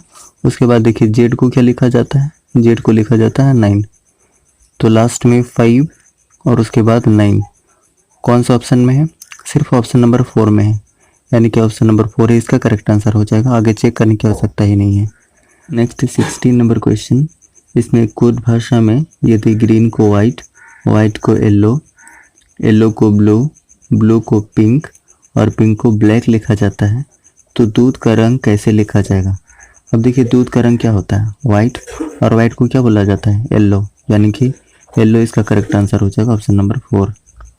नेक्स्ट 17 नंबर क्वेश्चन, यदि 30 जनवरी 2003 को गुरुवार था, तो 2 मार्च 2003 को कौन सा दिन होगा। अब ये कैलेंडर के क्वेश्चन है और काफ़ी इजी क्वेश्चन होते हैं ऐसे। अब देखिए इसको करेंगे क्या, अब जनवरी कितने दिन का होता है, 31 दिन का, और यहाँ 30 दिन हो चुका है, तो 1 दिन बचा हुआ है जनवरी। फरवरी कितने दिन का होता है, या तो 28 या तो 29, लेकिन यहाँ पे 2003 है तो हम 29 नहीं ले सकते हैं, 29 हमेशा लीप ईयर में लेते हैं, और 2003 लीप ईयर नहीं है, यानी कि इसका कितना लेंगे, 28 लेंगे, ठीक है। ये जनवरी हो गया, फरवरी हो गया, मार्च में कितना है, सिर्फ 2 है, तो 2 ले लेंगे, ठीक है। उसके बाद इसको 7 से डिवाइड कर देंगे, तो कितना हो जाएगा, 28 तो 31 को 7 से जब डिवाइड करेंगे तो रिमाइंडर कितना आ रहा है, यानी कि शेषफल कितना आ रहा है, 3 आ रहा है, ठीक है। गुरुवार से 3 आगे बढ़ जाएंगे, गुरुवार, शुक्रवार, शनिवार, रविवार, यानी कि इसका ऑप्शन नंबर 4 करेक्ट आंसर हो जाएगा, रविवार। नेक्स्ट 18 नंबर क्वेश्चन, इसमें क्या दिया है, अगर 5 से 85 की संख्या जो 5 से पूर्णतः विभाजित होती है को अवरोही क्रम में रखा जाता है, तो शीर्ष से 11वें स्थान पर कौन सी संख्या आएगी। तो देखिए बहुत इजी है ऐसा क्वेश्चन। अवरोही क्रम में, अवरोही क्रम मतलब क्या हो जाएगा कि घटते क्रम में, डिसेंडिंग ऑर्डर में, तो इसको हम अरेंज कर लेते हैं। कितना हो जाएगा, 85, 80, 75, 70, 65, 60, 55, 50, 45, 40, 35, 30। क्या पूछा हुआ है, शीर्ष से 11वें स्थान पर। अब हम शीर्ष से 11वें स्थान पर देखते हैं कौन सा है, पहला, दूसरा, तीसरा, चौथा, 5वां, 6ठा, 7वां, 8वां, 9वां, 10वां, ये रही 11वां, यानी कि 35 करेक्ट आंसर हो जाएगा, option number 1। Next 19 number question, दिए गए विकल्प में से कौन सी अंक श्रृंखला उपयुक्त अनुक्रम को दर्शाती है। अब देखिए ऐसे क्वेश्चन को सॉल्व करने के लिए क्या करते हैं कि इसको अरेंज करना है, ठीक है, एक सीक्वेंस में अरेंज करना है। तो कैसे करेंगे, तो सबसे पहले क्या हो जाएगा, देखिए सबसे पहले होगा कि एक नवविवाहित जोड़ा होगा, ठीक है, न्यूली मैरिड कपल होंगे पहले, यानी कि ऑप्शन नंबर 3 पहले हो जाएगा, ठीक है। उसके बाद दूसरे नंबर पे कौन सा आ जाएगा, फिर उसका परिवार बनेगा तो 2 हो जाएगा। तीसरा नंबर पे क्या होगा, फिर वो जाति हो जाएगा, ठीक है। उसके बाद चौथा नंबर पे क्या हो जाएगा, चौथा ही हो जाएगा, यानी कि क्लैन, तो 4 हो जाएगा। और उसके बाद लास्ट में क्या हो जाएगा, प्रजाति, यानी कि 5, यानी कि ऑप्शन नंबर 1 इसका करेक्ट आंसर हो जाएगा। नेक्स्ट 20 नंबर क्वेश्चन, निम्नलिखित श्रृंखला को तार्किक दृष्टि से व्यवस्थित करें। अब देखिए इसमें सबसे पहले क्या हो जाएगा, O1 हो जाएगा पहले नंबर पे, यानी कि पशु। उसके बाद फिर क्या हो जाएगा, उसके बाद हो जाएगा ऑप्शन नंबर 5 जिसको वर्टिब्रेट्स भी बोला जाता है। देखिए वर्टिब्रेट्स भी बोला जाता है 5 नंबर को, ठीक है। तो हम क्या लिख सकते हैं, सबसे पहले पशु, उसके बाद वर्टिब्रेट्स। देखिए अब इतना मिल गया, ऑप्शन चेक कर लेते हैं। ऑप्शन 2 में ही 1 के बाद 5 है, अब आगे चेक करने की आवश्यकता ही नहीं है, यानी कि ऑप्शन नंबर 2 ही इसका करेक्ट आंसर हो जाएगा। सेट 1 का कंप्लीट एनालिसिस भी डिस्क्रिप्शन बॉक्स में है। आपसे एक छोटा सा रिक्वेस्ट होगा कि अगर अभी तक आपने हमारे चैनल को सब्सक्राइब नहीं किया है तो प्लीज़ चैनल को सब्सक्राइब कीजिए और वीडियो को ज़्यादा से ज़्यादा दोस्तों को शेयर कीजिए। Thank you so much.